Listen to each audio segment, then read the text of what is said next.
नमस्कार, डेली 24 भारत देख रहे हैं आप। आपके साथ मैं हूं स्वीटी दीक्षित। उत्तर प्रदेश में चुनावी माहौल है। ऐसे में 9 विधानसभा सीट पर उपचुनाव हो रहे हैं। उसमें से 4 सीटें मुस्लिम बहुल मानी जाती है। मुस्लिम बहुल सीट होने के चलते उन पर बीजेपी के लिए लोहे के चने चबाने जैसा है। बीजेपी के लिए ये स्थिति रामपुर में भी थी, जहाँ 55% वोटर मुस्लिम थे। बीजेपी ने रामपुर सीट पर पहली बार जीत दर्ज कर इतिहास रच दिया था और अब उसी फॉर्मूले पर मुस्लिम बहुल सीटों पर कमल खिलाने की स्ट्रेटजी दिख रही है। यूपी की जिन 9 सीटों पर चुनाव है उसमें कुंद्रकी, गाजियाबाद, खैर, मीरापुर, करहल, सीसामऊ, कटेहरी, मझवा और फूलपुर विधानसभा सीट शामिल है। 2022 के चुनावी लिहाज से देखें तो 4 सीटें सपा ने जीती थी, तो बीजेपी ने 3 सीट पर कब्जा जमाया था। इसके अलावा आरएलजे और निषाद पार्टी एक सीट पर जीती थी। इन 9 सीटों में से मीरापुर, कटहरी, कुंद्रकी, सीसामऊ और फूलपुर मुस्लिम बहुल सीट मानी जाती है। इसमें से सिर्फ फूलपुर ही बीजेपी 2022 में जीत सकी थी, जबकि 3 सीट पर सपा गठबंधन में जीती थी। उपचुनाव के नतीजे से सत्ता के खेल बनने और बिगड़ने का खतरा नहीं है, लेकिन यूपी के सियासी भविष्य का फैसला जरूर हो जाएगा। लोकसभा चुनाव में बीजेपी को जिस तरीके से सियासी झटका यूपी में लगा था, उसके चलते बीजेपी उपचुनाव की 9 में से 7 से 8 सीटें जीतने का सपना संजोए हुए है।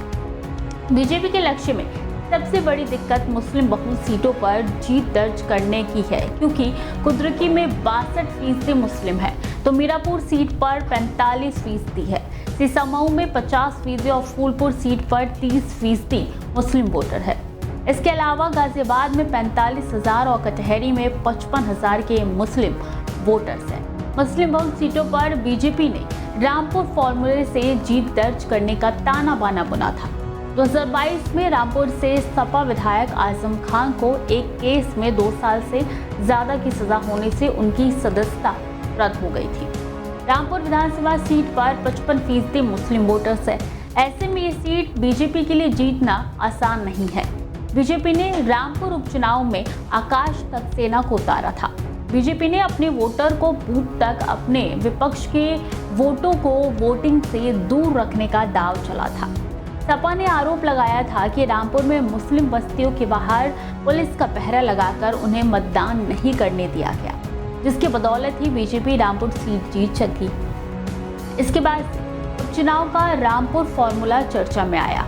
कुंद्रकी विधानसभा सीट पर सपा के प्रत्याशी हाजी रिजवान ने आरोप लगाया कि पूरे क्षेत्र में पुलिस प्रशासन ने मुस्लिम बस्तियों के बाहर बैरिकेडिंग लगा रखी है, ताकि मुस्लिम वोटर्स बूथ पर ना जा सके। इतना ही नहीं, रिजवान ने आरोप लगाया कि 250 बूथ पर सपा के एजेंट ही नहीं बनने दिए गए हैं।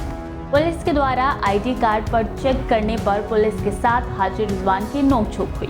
सीसामऊ में भी मुस्लिम बस्तियों के बाहर नाकेबंदी कर रखी है, तो कटहरी में सपा ने आरोप लगाया है कि मुस्लिम मतदाताओं को बूथ तक आने नहीं दिया जा रहा है। सपा प्रमुख अखिलेश यादव ने निर्वाचन आयोग को पत्र लिखकर कहा है कि बुर्के में आने वाले मुस्लिम महिलाओं को पुलिस ही नहीं बल्कि पोलिंग एजेंट ही चेक कर रहे। इसके अलावा सपा के प्रदेश अध्यक्ष ने लगातार निर्वाचन आयोग से शिकायत की है कि सपा के मतदाताओं को वोटिंग करने से रोका जा रहा है। सपा ने जिन सीटों पर शिकायत की है उसमें सीसामऊ, मीरापुर, कुंद्रकी और कटहरी सीट है। इन चारों सीटों पर मुस्लिम वोटर निर्णायक भूमिका में है। तो खबरें लगातार जारी है, देखते रहिए डेली 24 भारत।